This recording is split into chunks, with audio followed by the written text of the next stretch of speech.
Hey everyone, I wanted a cool looking desk clock for myself, so I made one last night. It uses this red LED dot matrix and an ESP32 for timekeeping and Wi-Fi syncing.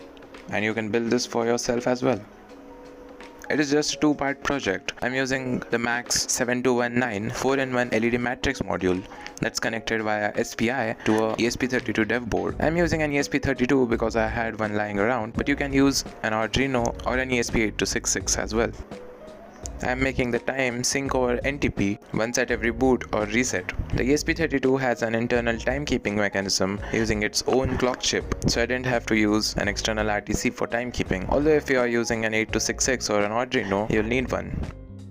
On powering it up or on a reset, the display is initialized first. When it says wait, it's searching to connect to a known Wi-Fi network. After it gets connected, it'll ask the NTP for time, display some text which you can change in the code, and then it displays the time.